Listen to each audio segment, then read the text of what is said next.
2024 సాధారణ ఎన్నికల ఫలితాల తర్వాత చంద్రబాబుకి తొలి ఎదురు దెబ్బ తప్పేలా లేదు. గడిచిన 2 ఏళ్లుగా ఆయన ఏం చేసినా, ఎక్కడ ప్రచారం సాగించినా అక్కడల్లా సక్సెస్ దక్కుతుంది. కానీ తొలిసారిగా తమిళనాడులో చంద్రబాబుకి భంగపాటు అనివార్యం అన్నట్టుగా ఎగ్జిట్ పోల్స్ సాటుతున్నాయి. దాదాపుగా అన్ని ఎగ్జిట్ పోల్స్ ఏకపక్షంగా చెబుతున్నటువంటి విషయం ఏంటంటే అన్నా డిఎంకేకి అధికారం దక్కే అవకాశం లేదు. ఎన్డీఏ కూటమి తమిళనాడులో మళ్ళీ బోల్తా పడుతోంది అని తేల్చేసింది. దాంతో చంద్రబాబు తమిళనాడు వెళ్ళి 2 రోజుల పాటు నిర్వహించిన ఎన్నికల ప్రచారం బూమరాంగ్ అవుతున్నట్టుగా చెప్పాల్సి ఉంటుంది. అవే ఎగ్జిట్ పోల్స్ ఫలితాలు రియల్ పోల్స్లో కూడా రిపీట్ అయితే మాత్రం చంద్రబాబు తొలిసారిగా ఎదురు దెబ్బ తిన్నారు అనే మాట రుజువు అయిపోతుంది. ఎందుకంటే ఆయన ఆంధ్రప్రదేశ్లో విజయం తర్వాత మహారాష్ట్రలో ఎన్నికల ప్రచారం నిర్వహించారు, ఆ తర్వాత ఢిల్లీలో ఎన్నికల ప్రచారం నిర్వహించారు, బీహార్ కూడా నారా లోకేష్ వెళ్ళి ఎన్నికల ప్రచార కార్యక్రమానికి ఊతమిచ్చొచ్చారు.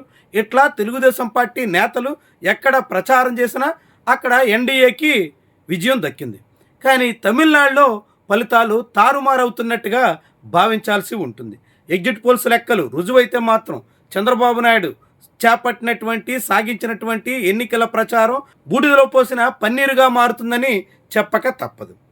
తమిళనాడులో ఆయన కోయంబత్తూర్, చెన్నై పరిసరాలతో కలిపి దాదాపు 6-7 అసెంబ్లీ నియోజకవర్గాల్లో ఎన్నికల ప్రచారాలు నిర్వహించారు. 3 చోట్ల ప్రెస్ మీట్లు పెట్టారు, 4-5 చోట్ల బహిరంగ సభల్లో మాట్లాడారు. మొత్తంగా ఎన్డీఏ అధికారంలోకి వస్తుందని ధీమా వ్యక్తం చేశారు. డబుల్ ఇంజన్ సర్కారు ఉంటే మాత్రమే అభివృద్ధి జరుగుతుందని తమిళులకు నచ్చజెప్పే ప్రయత్నం చేశారు. అంతేకాకుండా తమిళ మాటల్ని తెలుగులో రాసుకుని మరీ బహిరంగ సభల్లో చదివి వినిపించే ప్రయత్నం కూడా చేశారు. తద్వారా తమిళ ఓటర్లని ఆకట్టుకోవడానికి చంద్రబాబు చాలా రకాల ప్రయత్నాలు చేయడమే కాకుండా ఆ క్రమంలోనే డిఎంకేని చాలా తీవ్రంగా నిందించారు. స్టాలిన్ మీద అనేక రకాల ఘాటైనటువంటి వ్యాఖ్యలు చేశారు. స్టాలిన్ పాలనలో చెన్నై వెనకబడిపోయింది అంటూ ఎద్దేవా చేశారు.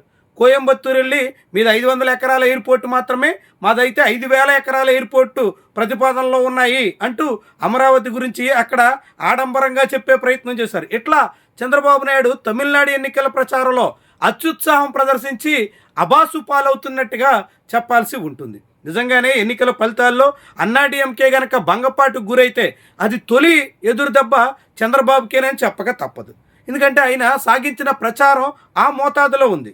ముఖ్యంగా సరిహద్దు రాష్ట్రం, ఒకనాటి సన్నిహితుడు, స్నేహపూర్వకంగా సాగాల్సిన సందర్భం అయినప్పుడు కూడా చంద్రబాబు అన్నీ విస్మరించి తమిళనాడుతో కయ్యం పెట్టుకోవడానికి, తమిళనాడులో అధికార పక్షాన్ని పూర్తిగా తోలనాడడానికి ప్రాధాన్యత ఇచ్చారు. అదే ఇప్పుడు బెడిసి కొట్టి మళ్ళీ డిఎంకే కనుక అధికారంలోకి వస్తే చంద్రబాబుకి అనేక రకాల సమస్యలు తప్పవు అనేటువంటి తీరున ఫలితాలు ఉంటాయనేటువంటి అంచనాలు అయితే కనిపిస్తున్నాయి. మొత్తం ఏమైనప్పటికీ కూడా చంద్రబాబు నాయుడు సాగించినటువంటి తమిళనాడు ప్రహసనం పూర్తిగా ఫలితాన్ని ఇస్తున్నట్టు దాఖలాలు లేవు. ఆయన ప్రయత్నం ఫలిస్తున్న ఆనవాళ్లు లేవు. చంద్రబాబు నాయుడు 2024 తర్వాత తొలిసారిగా ఎన్నికల ఫలితాల్లో భంగపాటుకు గురి కావడం అనివార్యమనే అంచనాలు ఉన్నాయి. ఈ అంచనాలన్నీ నిజమైతే మాత్రం చంద్రబాబు అనేక రకాలుగా చిక్కులు ఎదుర్కోవడానికి సిద్ధపడాల్సినటువంటి పరిస్థితి కూడా ఉంటుందని చెప్పొచ్చు.